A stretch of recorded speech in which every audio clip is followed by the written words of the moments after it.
திருச்சி விமான நிலையத்திலிருந்து இன்னும் 3 வாரத்தில் விரைவு தூதஞ்சல் எக்ஸ்பிரஸ் கூரியர் சர்வீஸ் தொடங்க நடவடிக்கை எடுக்கப்படும் என விமான நிலைய இயக்குனர் ஞானேஸ்வர ராவ் தெரிவித்துள்ளார். இதனால் ஏற்றுமதியாளர்கள் மகிழ்ச்சி அடைந்துள்ளனர். திருச்சி சர்வதேச விமான நிலைய கார்கோ கூட்டரங்கில் ஏற்றுமதியாளர் நிறுவனங்களுடனான ஆலோசனைக் கூட்டம் விமான நிலைய இயக்குனர் ஞானேஸ்வர ராவ் தலைமையில் நடைபெற்றது.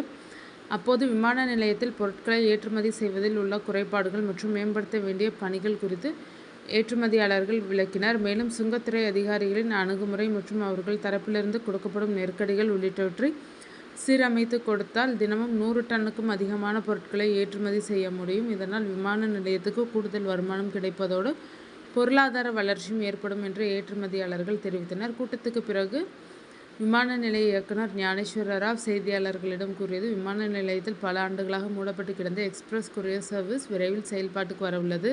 இதுகுறித்து டெல்லி தலைமை அலுவலகத்துக்கு தெரிவித்து உரிய அனுமதி பெறப்பட்டு நடவடிக்கை எடுக்கப்படும். தற்போது பயன்பாட்டில் இருக்கும் கார்கோ முனையத்தில் போதிய வசதிகள் உள்ளன.